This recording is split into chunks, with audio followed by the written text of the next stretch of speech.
Assalamualaikum warahmatullahi wabarakatuh. Bismillah, tawakkaltu ala Allah, la haula wa la quwwata illa billah. Asyhadu an la ilaha illallah wa asyhadu anna Muhammadar Rasulullah. Allahumma salli ala sayyidina Muhammadin wa ala alihi wa sahabatihi ajma'in, amma ba'd. Mohon maaf kalau suaranya ini enggak lepas, seperti tertahan, memang masih dalam proses penyembuhan. Ya mudah-mudahan semakin hari semakin lancar. Tapi segini cukup kedengaran enggak? Separuh-separuh kedengaran, ya udahlah. Ya mohon doanya aja dah, mudah-mudahan. Bismillahirrahmanirrahim. Qila li ba'di salihin. Ada seorang yang saleh ditanya, ya, qila li ba'di salihin, ada orang saleh ditanya, hal ra'aita rabbaka, apakah kamu sudah pernah melihat Tuhanmu?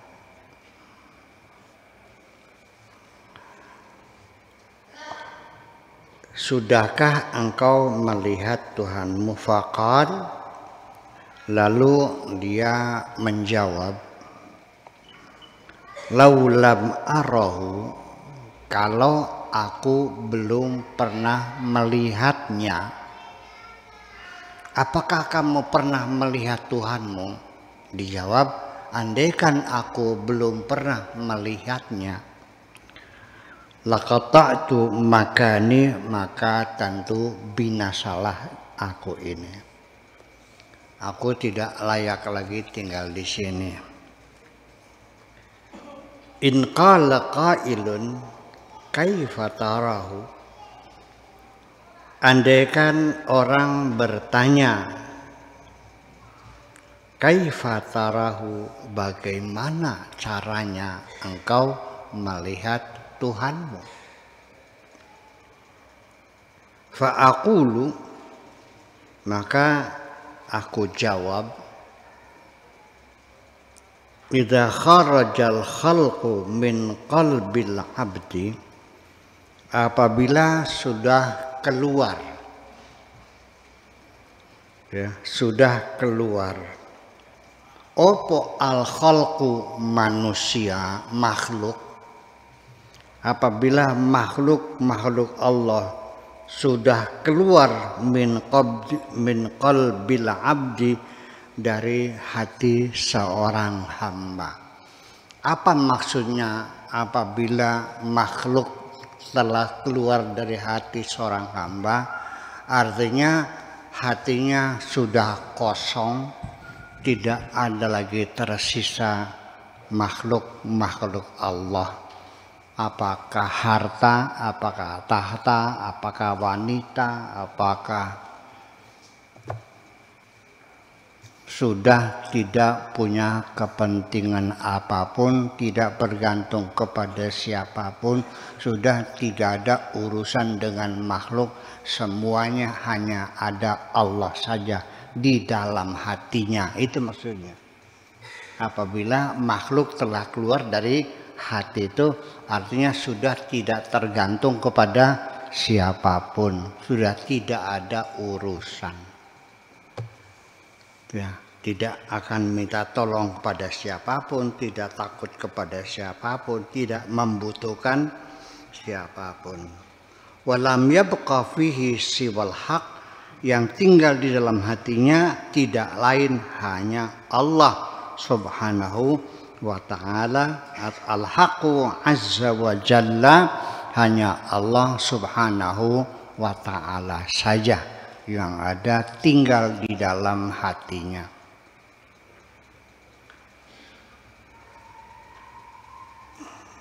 Bi rabbihi wa yuqarribuhu kama yasha'u yurihi, ya, dengan Tuhannya itu, wa yuqarribuhu, dan dia akan mendekatkannya kama yasha, seperti apa yang dikehendakinya.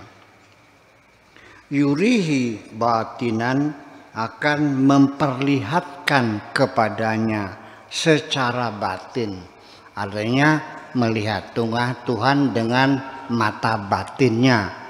Yang dimaksud dengan mata batin itu adalah basirah. Ya.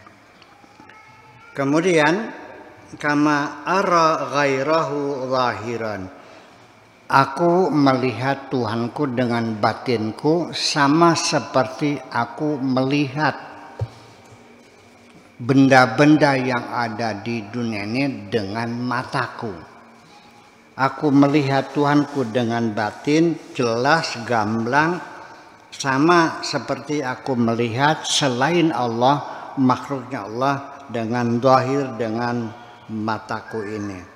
Yurihi kama ara, dia memperlihatkan kepadaku seperti aku melihat Nabiyana Muhammadan sallallahu alaihi wasallam nafsahu Lailatul Mi'raj.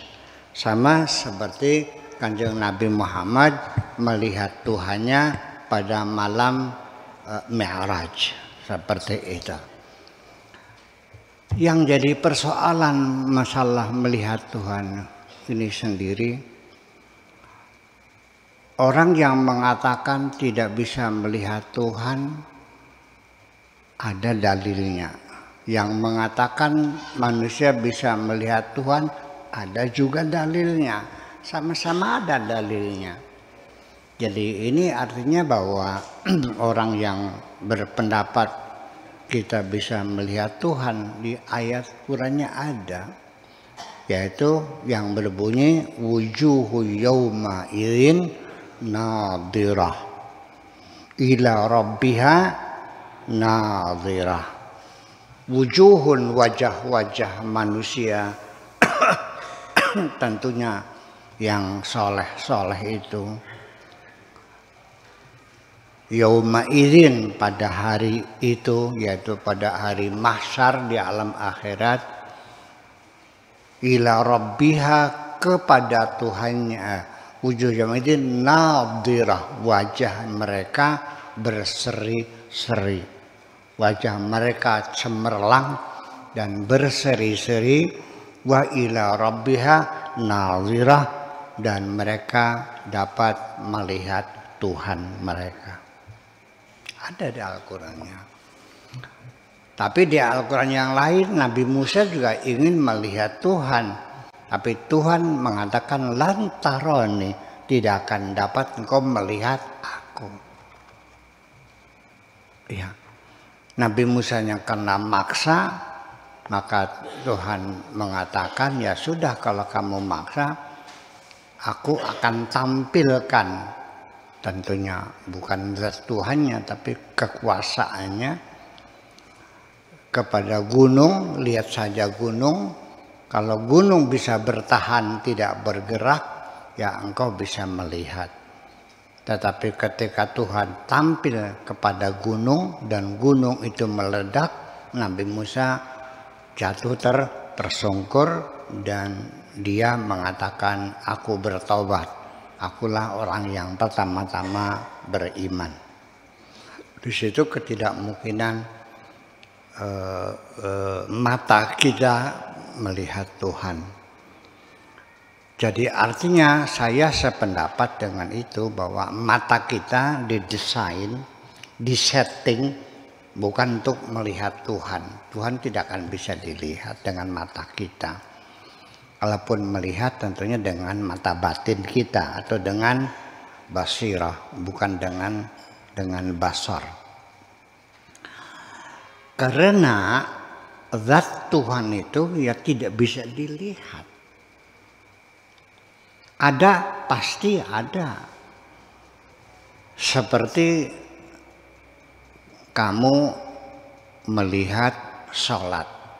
Bisakah engkau melihat sholat? Pasti tidak bisa. Sholat itu bukan sesuatu yang bisa dilihat. Nggak ada sholat itu. Dalam artian tidak bisa dilihat. Sholat itu apakah bendanya hitam atau putih atau merah, besar atau kecil, bulat atau lonjong, kan nggak bisa sholat itu. Jadi sehari-hari yang kau lihat itu bukan sholat, tapi orang yang sedang melakukan sholat. Sholat ada nggak? Ada. Di mana adanya baru kita lihat keberadaan sholat pada saat kita melihat orang sedang melakukan sholat. Betul nggak? Demokrasi di suatu negara ada nggak? Ada. Mana buktinya? Buktinya banyak partai-partai bisa berdiri dan mempunyai hak untuk berkumpul dan bersuara. Orang demo nggak dibunuh, nggak ditembak kok. Ya, berarti demokrasi ada nggak? Ada. Presiden dicaci maki, dijelek-jelekin, ditangkap enggak? Enggak. Berarti demokrasi ada enggak? Ada. Di mana adanya? Di sana. Yang enggak bakal ada. Di keranjangnya Pak Jokowi ada enggak? Ya enggak ada. Demokrasi itu adanya dalam pikiran kita sebagai satu konsep. Paham beli? Jadi fenomena yang kau lihat sehari-hari itulah yang meyakinkan bahwa demokrasi ada. Ya, tapi kalau dulu sebelum reformasi, orang ceramah salah ngomong aja nggak pulang. Nggak pulang kok. Iya, sampai jembatannya dipatahin. Iya kan? Seorang mubalik datang sendirian nggak ada pendengarnya. Saudara-saudara sekalian, kapal udara di Talian sendirian aja. Nggak ada, soalnya jalannya udah disekat semuanya. Ya kan begitu? Betul nggak? Dulu bisa bikin partai, nggak bisa. Jadi sekarang ada demokrasi nggak? Ada. Ada. Di mana? Di kantornya Pak Mahfud MD? Ya enggak dong. Iya. Di mana? Ya itulah fenomena sehari-hari yang kita lihat itu memastikan di sini ada demokrasi. Jadi dengan adanya Anda melihat makhluk yang hidup, bergerak, berkembang, ada siang, ada malam, ada orang baik, ada orang jahat, ada orang soleh, ada orang batil, ada orang pintar, orang goblok, semuanya berputar. Itu adalah satu pembuktian ada Khalik. Ada yang menciptakan. Itu aja persoalannya kok. Kok susah banget sih? Sekarang begini, kalau engkau sudah yakin berdasarkan indikator, apakah perlu harus Anda melihat? Ya, saya kira dalam kehidupan sehari-hari dengan melihat asap saja kita sudah berkesimpulan pasti ada api. Betul enggak? Kita harus yakin, harus melihat apinya. Kalau enggak kelihatan apinya berarti tidak ada api. Padahal banyak asap mengepul di situ, masih belum yakin juga. Nah itu. Jadi itulah maksudnya batinan itu artinya batin dalam artian basiro, batin dalam artian pikiran dengan rasa dan sebagainya. Kita bisa meyakini melihat Tuhan itu tidak mesti dengan mata kepala ini, tapi dengan mata hati. Apakah ada di dalam hati perempuan itu rasa cinta kepadaku? Saya yakin ada. Sekalipun bendanya nggak kelihatan cinta itu. Kalau cinta bentuknya kayak itu tak kayak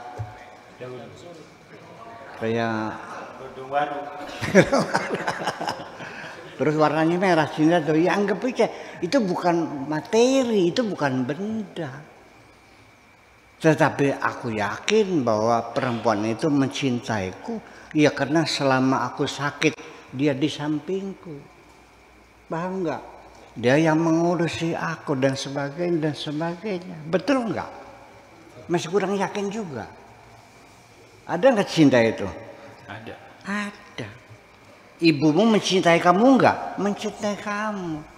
Buktinya mana? Yang nyebokin kamu, mandiin kamu, ngasih makan kamu, menyekolahkan kamu.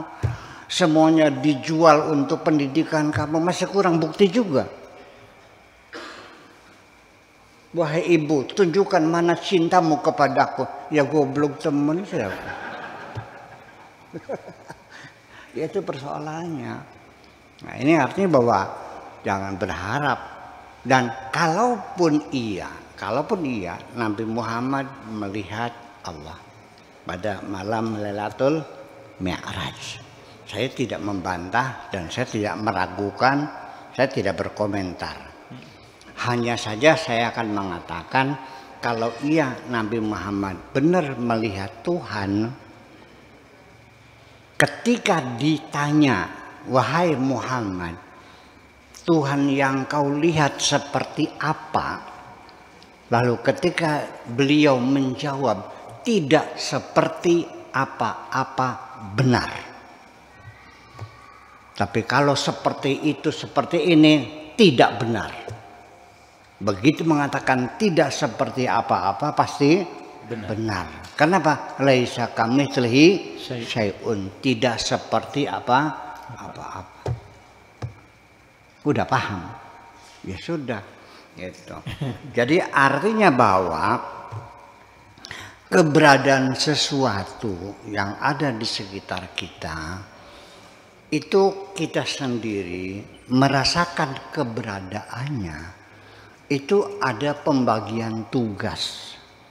Ada yang sifatnya mar'iyat, yang bisa menangkap akan keberadaannya adalah menggunakan mata.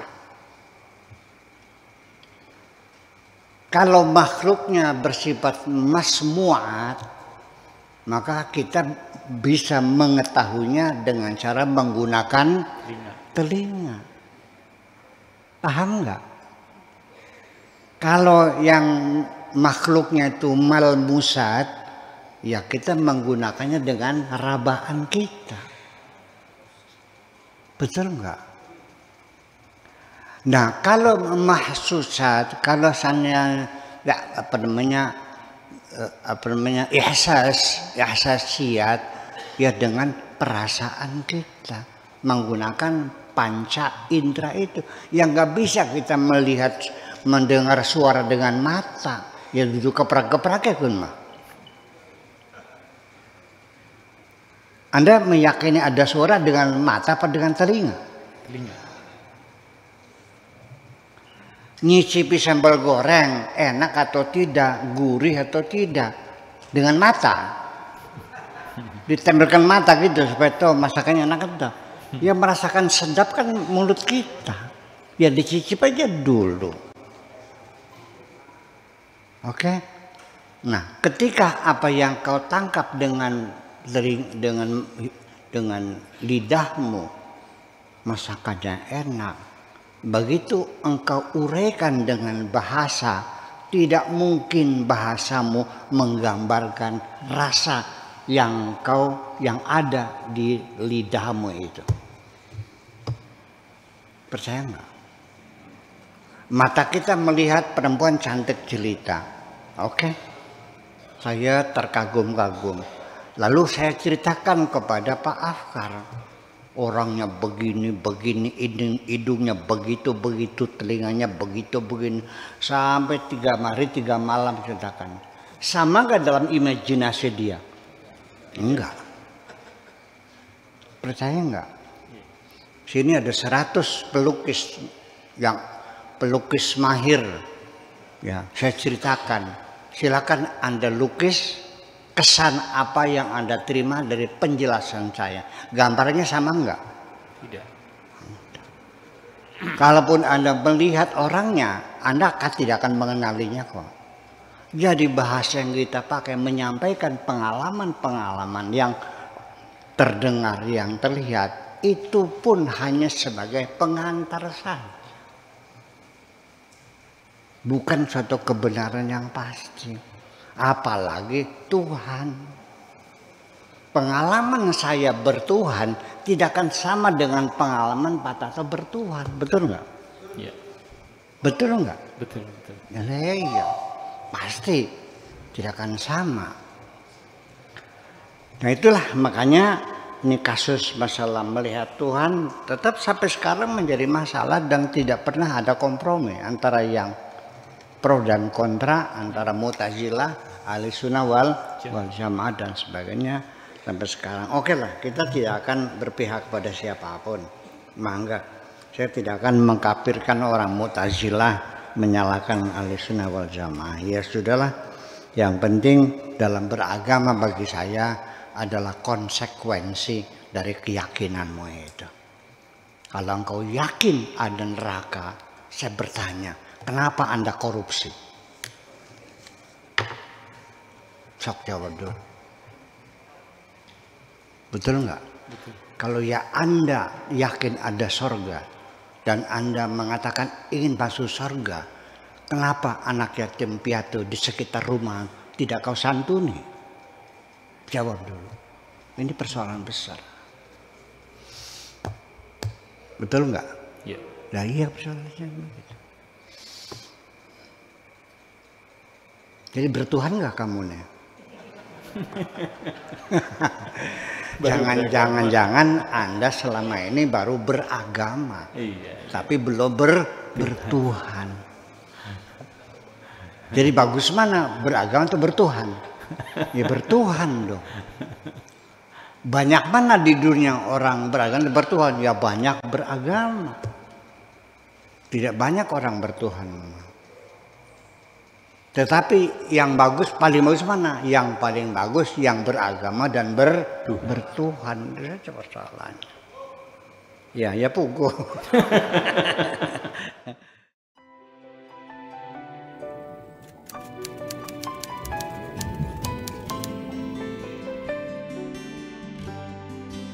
Aku hanya ingin berbagi kebahagiaan